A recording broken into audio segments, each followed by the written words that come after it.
siap-siap dalam kelompoknya ya. Apa yang disampaikan Bu Indah tadi ada linknya. Coba dibuka, saya juga belum bisa buka Bu Indah. Oke. Kemudian buatlah satu garis lurus vertikal dari lingkaran tersebut ke tengah halaman.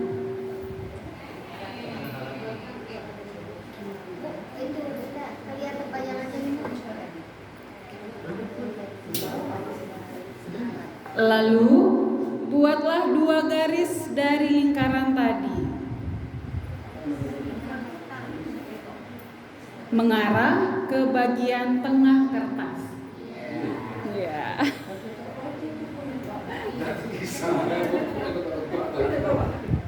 Oke. Lalu buatlah 2 garis yang dipisahkan oleh garis vertikal tadi mengarah ke bagian bawah kertas.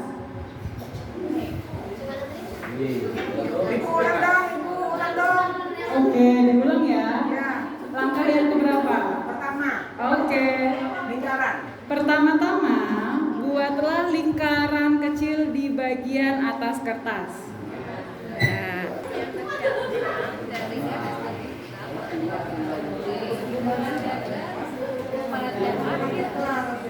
Bu, silakan tunjukkan, Pak. Tunjukkan, Pak. Ibu cantik sekali. Oh, luar biasa. Biasa Bu sabar. Mana? Tunjukkan semuanya. Tunjukkan. Yang benar kasih. Oke, tunjukkan. Ya. Pak Habib mana? Oke, tunjukkan. Ibu. Oh iya, bagus sekali ya. Mana? Pak Puji. Oh iya. Bunur mana Bunur? Oke. Bu Sumar, mantap ya, keren sekali.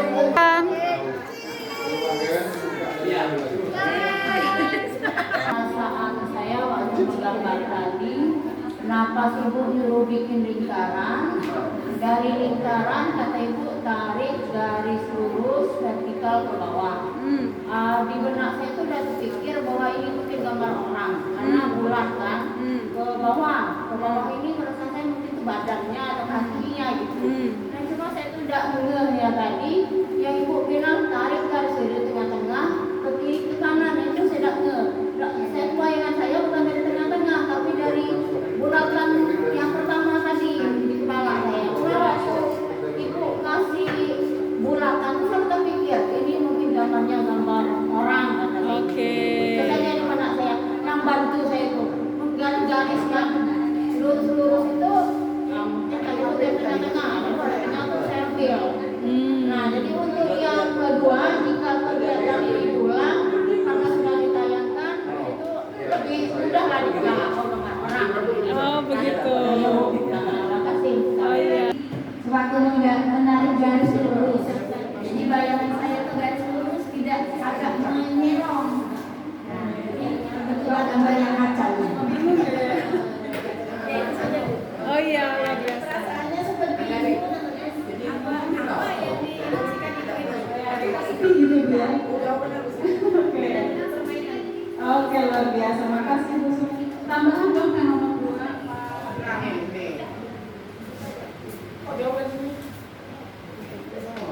Yang pertama, bagaimana perasaan Bapak selama menggambar? Saya merasa pribadi saya merasa kebingungan ya. Setelah membandingkan instruksi dan hasil gambar, di situ saya melihat ada seperti instruksinya itu seolah tidak jelas ya. Kenapa saya katakan tidak jelas? Karena kalau seperti ini sama seperti cerita Columbus ya. Waktu pertama kali sampai ke benua Amerika ya, jadi saya dapat cerita juga dari dosen. Jadi waktu itu sampai Columbus ke sebuah pulau ya, dulu tidak tahu namanya apa, sekarang namanya kepada orang-orang India. Bagaimana cara membuat telur ini berdiri? Ya, jadi semua orang India itu mencoba semuanya nggak bisa jawab. Lalu kalau ambil telur, lalu dipaksa dia berdiri, kan pecah tuh, tapi dia berdiri. Akhirnya kesimpulannya adalah setelah tahu jawabannya seperti itu, semua orang India berkata, oh kalau gitu saya juga bisa. Berarti sama lah seperti itu. Kalau sudah ditampilkan, saya juga bisa. Oh iya, luar biasa. Oke. Judulnya tadi apa? Identifikasi kebutuhan dan hikmah. Kebutuhan belajar murid-murid pada saat ini. Udah deh.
Oh ya, yang ibu itu, yang ibu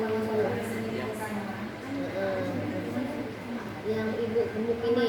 Yo yang merah tuh, sistem merah. Jadi ibu yang pertama yang pembukaan sama penutupan ibunya sama. Ada nama nggak?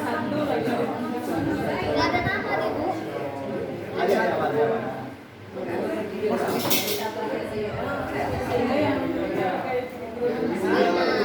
Ibu Oscarina. Ibu Oscarina ini penutup pada penutup ya.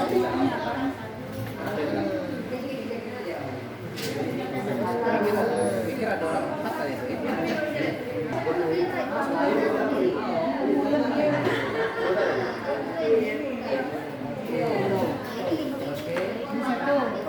Oh, Adi Sandrago Pahana, kayak ngaji.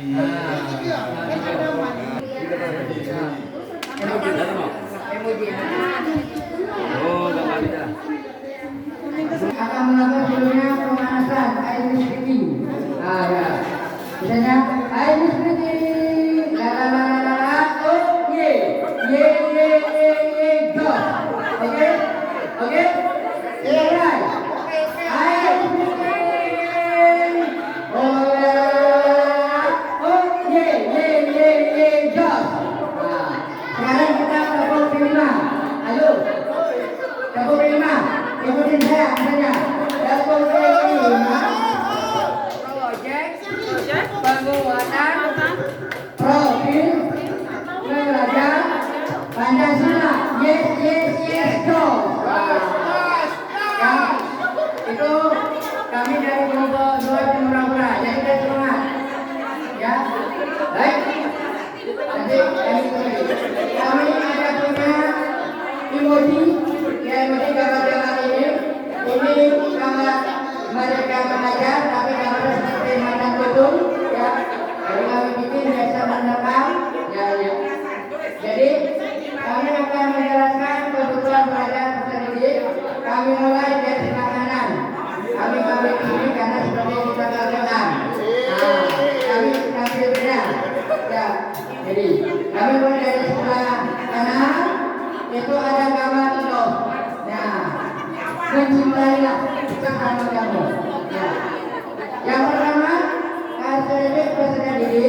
kesiapan belajar yang berbeda. Karena masing-masing peserta itu dia berbeda dalam menerima pelajaran yang diberikan oleh pengajar ataupun guru. Ya, sekian itu. Yang kedua, yaitu setelah itu pengajar itu akan melakukan yaitu asesmen. Yang pertama asesmen formal, lalu yang kedua dia kita konsentrasi. Yang kedua melakukan pertanyaan pematik. Yang ketiga diskusi guru dan siswa. Yang keempat mencatat hasil jawaban siswa. Nah, jadi ini kami tetap smile, kami tetap senyum, walaupun belajarnya anak-anak itu ini ada antusias, tapi seorang guru harus smile. Kita ada gambar bunga-bunga sekarang dan sebagainya. Tuhan belajar itu adalah pertama kita harus tahu perbedaan perbedaan yang berbeda. Karena selama ini kita menganggap bahwa kita ini macam-macam ada yang berbeda. Nah, faktor perbedaan-perbedaannya itu adalah pertama adalah perbedaan yang di belakang, sosial, pendidikan, sebagainya. Kemudian ada perbedaan preferensi. Preferensi itu maksudnya kesukaan atau minat belajar dalam sekali kemudian perbedaan minat lebih pengen olahraga, pengen apa gitu. Itu adalah perbedaan kita belajar. Nah, yang menyebab kesiapan belajar dari peserta didik. Nah, jadi kami sudah untuk pembelajaran diferensiasi di mana diferensiasi itu adalah suatu bentuk implementasi dari pembelajaran yang dan kemudian kebutuhan belajar mulai dari kesiapan minat dan profil belajar. Dalam pembelajaran diferensiasi ini kita harus menguji kebutuhan hal-hal yang perlu diperhatikan saat identifikasi itu ada beberapa. Yang pertama, guru memahami tujuan pembelajaran itu kemana arahnya, lalu dan proses asesmen ini bisa mengumpulkan informasi-informasi yang ada untuk dipersiapkan materi dan cara untuk membantu guru untuk mencapai tujuan pembelajaran yang diperlukan. Lalu jenis-jenis asesmen yang bisa kita gunakan di awal untuk mengetahui pengetahuan awal bisa dengan preferensi atau konsep survei minat KTIB tadi yang sudah disampaikan, lalu diskusi dan mengisi informasi sesuai yang disampaikan oleh Ibu Dr. Anda Haji Mimi MPD sesuai dengan yang sudah disampaikan di video pembelajaran tadi. Lalu ada asesmen formatif formal maupun informal, lalu ada asesmen biasanya ada di akhir pembahasan, bisa tes objektif atau portofolio akademik.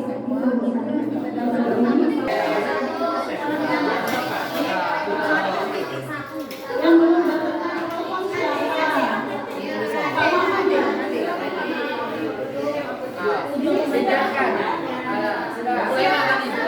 Siapa yang belum berkunjung ke sini? Siapa yang belum berkunjung ke sini?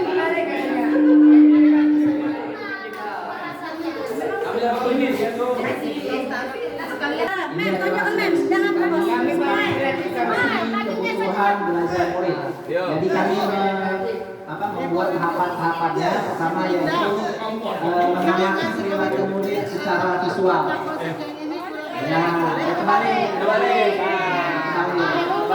Apa saja prosesnya itu observasinya secara langsung. Yang kedua melakukan diskusi, misalnya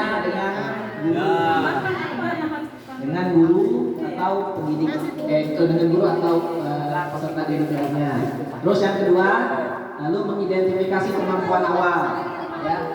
Prosesnya itu adalah kami melakukan asesmen diagnostik ya tentang kemampuan awal siswa. Nah selanjutnya setelah itu kami melakukan menentukan asesmen. Nah, asesmennya tadi dijelaskan di video itu ada 3. Ya, ada pra, ada formatif dan subjektif. Sumatif. Nah, itu ada jenis-jenisnya. Terus mengidentifikasi kebutuhan murid lainnya adalah kami melihat penilaian pada kemampuan murid pada penilaian sebelumnya. Ya.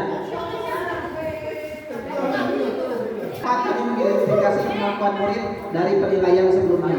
Tadi juga dijelaskan di video bagaimana kita bisa melihat atau mengidentifikasi kebutuhan itu dari nilai rapor ataupun nilai akhir belajar siswa. Dan yang terakhir itu adalah kami melakukan diskusi dengan guru atau murid sebelumnya. Jadi ini satu langkah untuk mengidentifikasi kebutuhan belajar murid. Nah, itu. Semua jawaban mereka dan mengajukan sebanyak mungkin hal-hal yang ingin mereka pelajari selama topik pembelajaran baru tersebut. Dengan informasi yang sudah ada, kemudian materi yang ada, kemudian dari berbagai informasi yang dihasilkan itu, kemudian dianalisis untuk pembelajaran selanjutnya. Kira-kira strategi pembelajaran apa yang sesuai yang bisa diterapkan.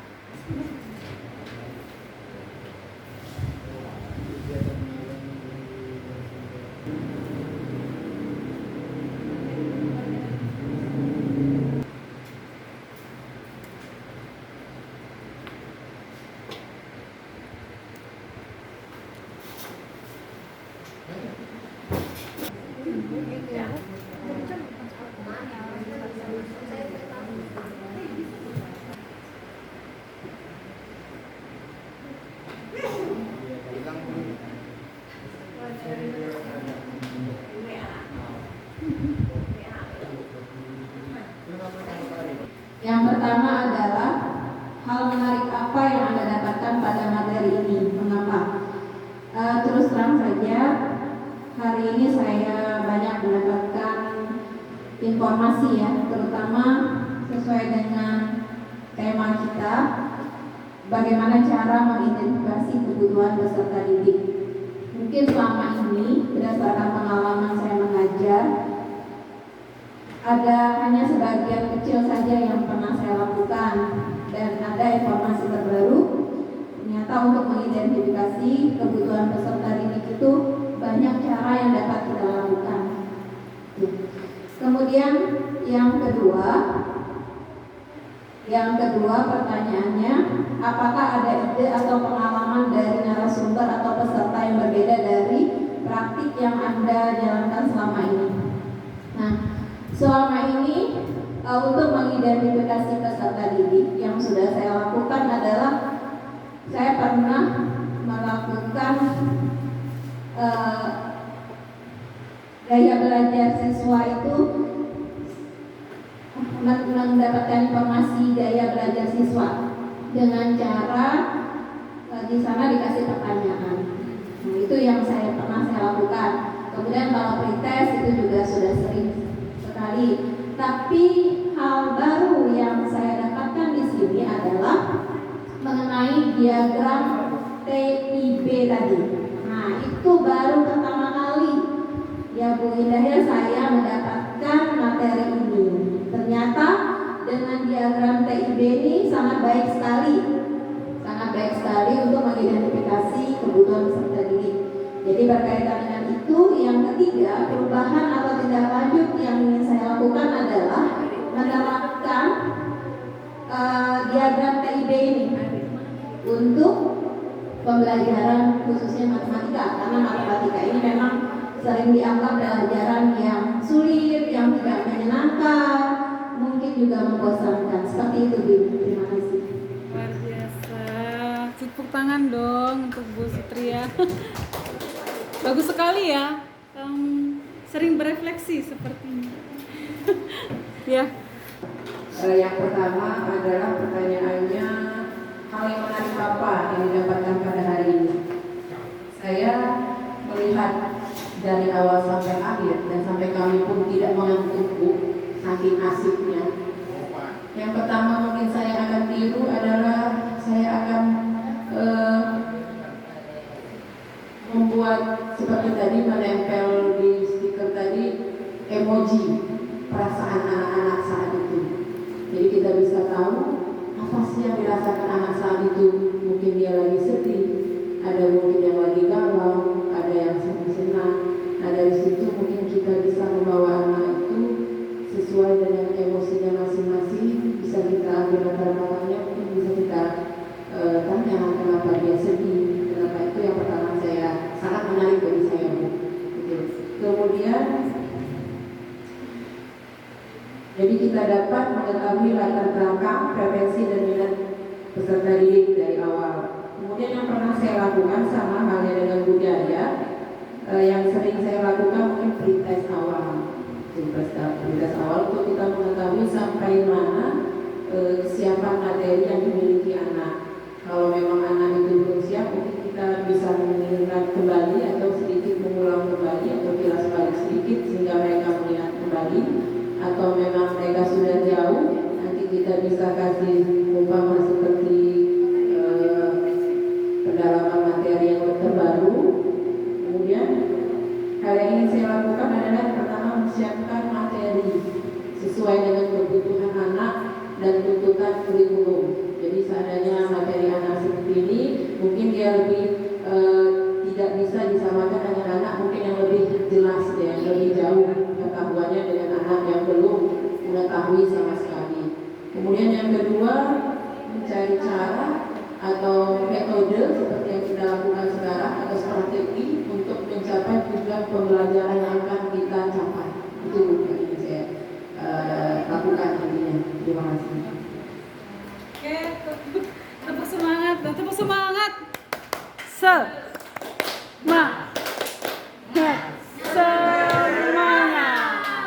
Terima kasih. Hal baru dari yang saya dapatkan selama pelatihan. Pertama, baru kali ini saya dikasih pretest sama narasumber. Sebelumnya belum pernah. Terus ada hasilnya. Biasanya kalau ada pretest itu tanpa ada hasilnya. Ini ada hasilnya. Dari peringkat 1 sampai ada kelihatan semuanya. Dan itu baru. Sebelumnya belum ada, walaupun ada pretest hanya pertanyaan biasa. Ini yang berbeda. Terus yang berikutnya, apa yang saya dapatkan hari ini memang berbeda dengan apa yang sudah saya lakukan. Karena perbedaannya itu, kalau saya melakukan itu, saya itu biasanya pelupa. Kalau ini kan lebih rinci dan sistematis, saya tersusun semuanya, bagus gitu. Kalau itu kadang-kadang di kepala saya mau saya kerjakan, di dalam kelas nanti sampai ruangan, begitu sampai ruangan lupa. Nah, itu dia kadang-kadang ini penyakit saya itu di situ. Jadi kadang-kadang yang saya lakukan itu hanya asesmen diagnosis. Yang lainnya itu saya lakukan secara informal, bukan formal. Jadi tidak tertulis, jadi langsung ke anak-anak. Nah, yang saya pengen lakuin ya, saya harap saya bisa ngelakuin ya kayak perencanaan yang lebih sistematis kayak gini lah yang lebih rinci. Mungkin itu aja, Bu. Terima kasih. Kenapa Binda perlu penguatan berulang kali dari Pak Habib? Karena refleksinya juga menggambarkan yang Ibu harapkan juga demikian Pak Habib ya, dan Bapak Ibu guru yang lain ya, bahwa Bapak Ibu merasakan di kegiatan hari ini ada kegiatan pembelajaran visual. Pada saat apa? Visualnya tuh, audio visualnya video. Kalau yang kinestetik yang nggak bisa diem, nggak bisa diem, kemana? Terunjuk, gallery walk. Kalau di cooperative learning itu ada to stay, to stray. 2 yang tinggal, 2 yang itu. Namun boleh lebih kan, dimodifikasi. Kemudian tadi sudah tampak ada yang memang peserta guru di sini yang Bu Indah judgement, ya, judgementnya yang baik ya, melabelnya yang baik ini ya. Oh ternyata untuk beberapa ini memang kontekstual yang memang utuh gitu. Jadi memang nulis konsep gitu, tapi ketika untuk mempresentasikan kamu saja, begitu ya, kamu saja yang ini ya, begitu ya. Jadi namun idenya ada insight-nya dari si konseptual, ya kan? Kemudian hari ini Bapak Ibu melakukan apa? Kesiapan belajar juga. Bu Indah tadi kenapa harus memilih? Bukan Bu Indah sudah memilih kelompok sebenarnya Bapak Ibu. Namun karena Bu Indah nggak kenal, rasanya nggak care gitu ya, nggak humble, nggak humanis ketika Bapak Ibu saya pilih secara acak langsung gitu ya. Nah ketika dipilih ternyata dengan heterogen gitu ya, walaupun Bu Indah nggak punya data awal yang untuk asesmen awal benar gitu ya, tapi kelihatan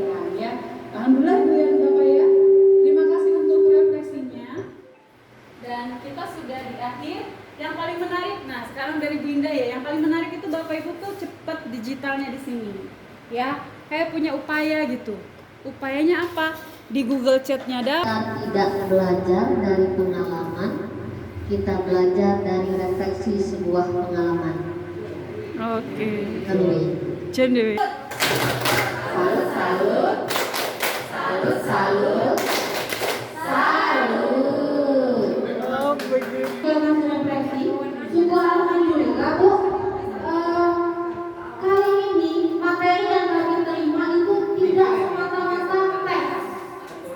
Kalau selama ini yang kita dapatkan terlalu banyak teks, sehingga kita kalau membaca PPT banyak ini, kita tidak bisa Bu menyimpulkan sendiri, kadang-kadang bingung ya gimana akibatnya. Tetapi dengan integrasi metode, ini juga metode Bu ya, ini juga strategi Ibu, sehingga kami itu dengan Ibu memberikan pemantik, sehingga kami bisa menjawab, dikasih video kami yang mencari apa isi dari pertanyaan itu, dan diisi dengan paket. Tadinya kita ngisinya ya biasa dijawab, lalu IT kita juga diuji ya di sini. Jadi yang ini kita yang namanya HP, kita mau yang canggih bukan karena apa-apa. Saya ingat keponakan saya itu ada menjawab kuis kayak gini Bu. Ketika kita pakai HP yang lemot, yang ketinggalan kita kalah. Misalnya kita ikut seleksi, waktu itu keponakan ikut seleksi apa ya? Kayak olimpiade lah tapi di sekolah Bu. Dia pakai HP dia dulu. Sehingga selalu terlambat. Yang menang ini, yang HP-nya itu yang sekian. Jadi dia cepat bukan gitu.